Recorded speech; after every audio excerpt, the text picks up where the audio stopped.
जय श्री राधे। पूज्य श्री सद्गुरुदेव भगवान के चरणों में प्रणाम। कल्याण पत्रिका के कृपानुभूति अंक से डॉक्टर प्रदीप जी आप्टे कहते हैं, कोरोना काल में राम नाम का जप। डॉक्टर साहब कहते हैं, राम नाम का बीज मेरे भीतर कैसे बोया गया एवं आगे चलकर मेरे जीवन में अंकुरित होकर एक विशाल वृक्ष बना, यह मेरे लिए आज भी एक रहस्य है। हो सकता है कि यह मेरे किसी पूर्व जन्म का अभ्यास हो जो इस जन्म में प्रस्फुटित होना था। बचपन में स्कूल जाते समय मेरी माँ मुझे कहा करती थी, भगवान को नमस्कार करके जाया करो, पर कौन से भगवान को यह नहीं बताया। घर में एक स्थान था जहाँ सारे देवताओं के फोटो एवं छोटी मूर्तियाँ रखी हुई थी। भजन पूजन आरती आदि सब यहीं होते थे। पहले मैं यहाँ नमस्कार करके जाता था, पर यह मेरे पढ़ाई के कमरे से बहुत दूर था। किताबें बस्ता वगैरह सब वहीं थे, तो सोचा क्यों ना भगवान का एक फ़ोटो यहीं हो तो उसे नमस्कार करके जाएं। घर में टटोला तो एक पुराना कैलेंडर मिला जिसमें भगवान का एक बड़ा सा फोटो था। एकाएक कहीं से राम शब्द गूंजा और मेरे मन में यही बात उठी, अरे वाह, यही राम जी हैं, इसे दीवार पर टांग लेते हैं और इसे ही नमस्कार करके जाया करेंगे। कई वर्षों तक मैं उस कैलेंडर वाले भगवान राम के फोटो को नमस्कार करके स्कूल जाता रहा। स्कूल के लिए क्रिकेट मैच खेलने से पहले, परीक्षा से पहले या फिर स्कूल की किसी भी स्पर्धा में भाग लेने से पहले मैं विशेष नमस्कार करता था। मैं मन ही मन कहता था, हे भगवान राम जी, मुझे सफल करो, अव्वल आने दो। और अक्सर राम जी ने मेरा साथ दिया, सफलता भी मिली और पुरस्कार भी मिले। इन वर्षों में माँ का कभी मेरे नमस्कार करने पर ध्यान नहीं गया, पर एक दिन उन्होंने मुझसे पूछा, क्यों रे, तूने भगवान को नमस्कार करना बंद ही कर दिया है क्या? तो कहा, माँ मैं तो रोज नमस्कार करता हूँ। माँ ने कहा, मैंने तो कभी देखा नहीं, कहाँ करते हो? मेरे पढ़ाई वाले कमरे में जो भगवान राम जी का फोटो है उसे मैं हमेशा नमस्कार करता हूँ। माँ हंसकर बोली, अरे पगले, वह तो श्री कृष्ण भगवान का फोटो है। कुछ हैरान सा हुआ। मैं बोला, ठीक है, पर हमारे तो बस वही राम जी हैं और रहेंगे। अनजाने में ही सही, पर मुझे तभी एहसास हो गया कि राम और कृष्ण एक ही हैं। मेरे इस एहसास के वास्तविक होने की पुष्टि लगभग 5 दशक बाद हुई, जब महान संत स्वामी राम सुखदास जी महाराज ने अपने किसी ग्रंथ में यह कहा, भीतर में एक बात को दृढ़ता होनी चाहिए कि राम और कृष्ण एक ही हैं। उनका पुराना नाम राम है और नया नाम कृष्ण है। राम त्रेता युग में हुए, कृष्ण द्वापर युग में हुए। राम ही कृष्ण और कृष्ण ही राम हैं। अध्ययन काल समाप्त हो चुका था, जीवन आगे बढ़ता रहा। अगले 2 दशकों में मैं सांसारिक भंवर में कुछ ऐसा खिंच गया कि राम नाम तो लुप्त ही हो गया। यह इसका प्रमाण था कि भगवान द्वारा रची हुई माया कितनी प्रबल है, जिसमें हम डूबकर परम पिता परमात्मा को ही भूल जाते हैं। मेरे जीवन काल में मुझे आज तक एक भी ऐसा व्यक्ति प्रत्यक्ष रूप से नहीं मिला जिसने मुझसे कहा हो कि तुम्हारा जन्म परमात्मा प्राप्ति के लिए ही हुआ है और केवल यही तुम्हारा लक्ष्य होना चाहिए। हाँ, आध्यात्मिक ग्रंथों में इसे जरूर पढ़ा था। यद्यपि सांसारिक बातें सीखने व शिक्षण, व्यवसाय आदि लोक संबंधी सलाह देने वालों की कमी कभी नहीं थी। किताबें पढ़ने में मेरी रुचि स्कूल के दिनों से ही रही है और आगे चलकर जीवन में यह रुचि एक प्रकार का व्यसन सा बन गई। जैसे जैसे परिपक्वता आती गई, पढ़ने के विषय भी बदलते गए, परंतु एक निर्णायक मोड़ तब आया जब मेरे नाना जी की किताबों में मुझे एक महत्वपूर्ण किताब मिली यह किताब थी गुरुदेव R.D. रानाडे द्वारा रचित mysticism in India, the poet saints of Maharashtra, Sant Dnyaneshwar, Namdev, Eknath, Tukaram एवं स्वामी रामदास जी की रचनाओं को पढ़कर मैं चकित रह गया। उसके बाद मेरा सामान्य साहित्य पढ़ना लगभग बंद ही हो गया। मैं केवल आध्यात्मिक किताबों एवं ग्रंथों का अध्ययन करता रहा। ये ही मेरे गुरु बन गए। इसी के साथ साथ ध्यान, जप आदि साधनों के प्रयोग भी चलते रहे, पर किसी नियमित साधन पर नहीं पहुंचा था।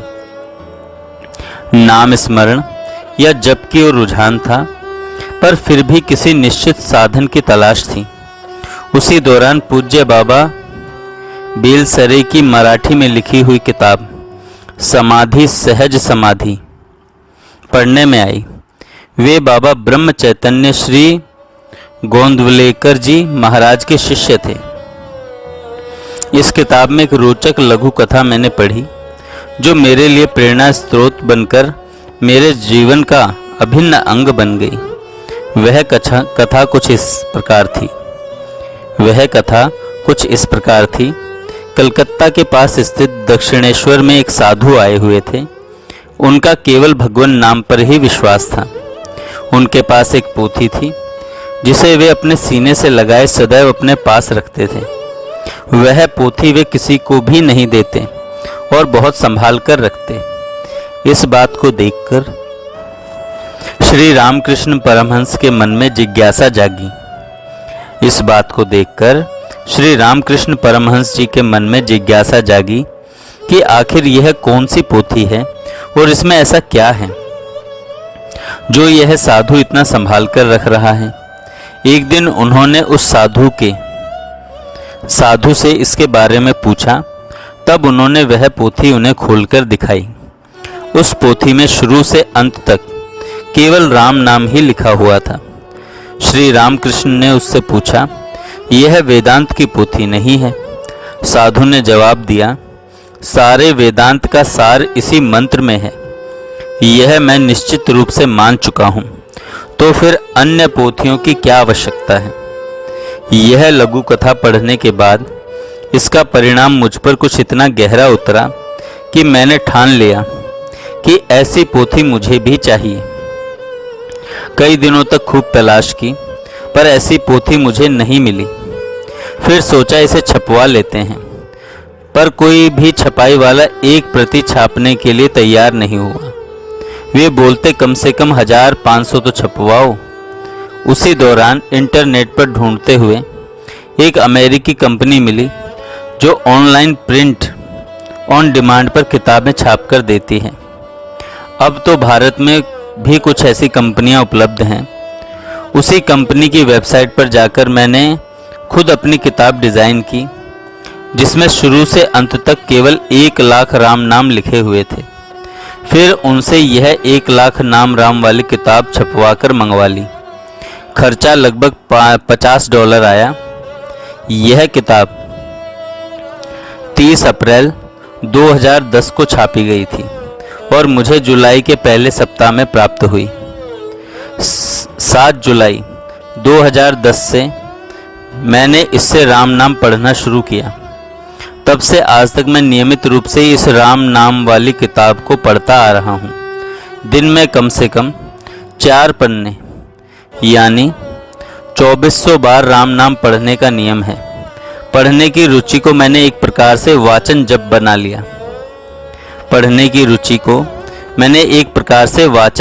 बना लिया।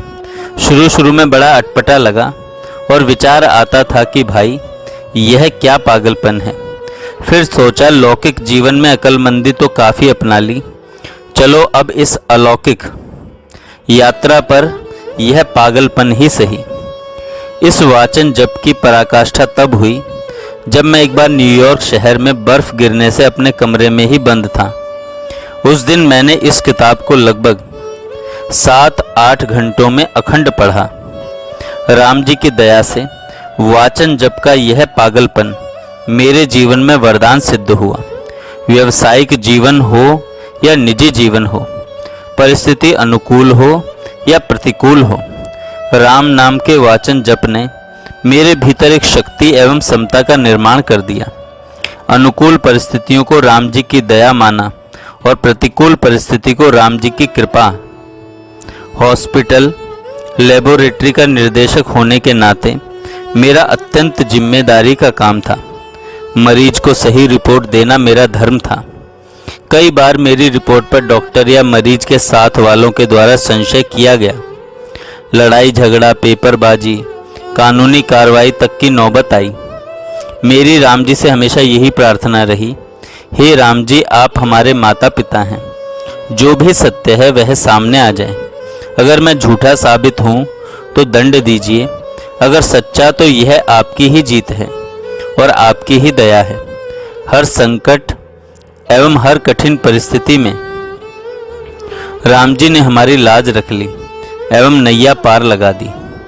वाचन जप करते करते अब लगभग 1 दशक होने को आया था और यह मेरे जीवन का अभिन्न अंग बन चुका था।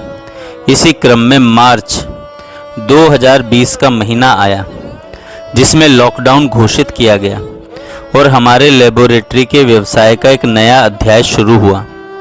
देखते देखते महामारी फैली और कुछ दिनों बाद हमारा हॉस्पिटल कोरोना के मरीजों से भर गया। बाकी सारी गतिविधियां लगभग बंद ही हो गई और सिवाय कोरोना के कुछ भी अन्य चर्चा नहीं थी। सामान्य जांचों के अलावा कोरोना से संबंधित कई नई जांचें शुरू हुई जो मैंने पहली बार ही की। इन जांचों के नतीजों पर कोरोना के मरीजों का सारा उपचार एवं भविष्य निर्भर था। मैं अपने जीवन काल के 67वें वर्ष में प्रवेश कर चुका था और मेरे व्यावसायिक जीवन का यह अंतिम चरण था। उस समय मैं उस उम्र के हिसाब से कोरोना संक्रमण के अति संवेदनशील वर्ग में था। परिवार वालों का तो यह बार बार आग्रह था कि मैं काम पर न जाऊं, पर मेरा तो राम जी पर अटूट विश्वास था। नियमित रूप से चल रहे वाचन जप में मैंने कभी बाधा नहीं आने दी। यह जीवन तो राम जी का ही दिया हुआ है एवं उनको ही समर्पित है। भला बुरा जो भी हो राम जी देख लेंगे, तो फिर भय काहे का। इस स्थिति में श्रीमद् भगवद गीता के 2 श्लोक मेरे मन में उभर रहे थे, जिनका अर्थ है गीता जी का अध्याय 2 श्लोक 32। ऐसा युद्ध तो अनायास ही किसी भाग्यवान को प्राप्त होता है जो स्वर्ग का अबाधित मार्ग है। अगला श्लोक था गीता जी के 2 अध्याय का 37वां श्लोक। अगर तेरी मृत्यु हो गई तो तू स्वर्ग को प्राप्त होगा, अगर जीत गया तो इस धरा पर आनंद भोगेगा।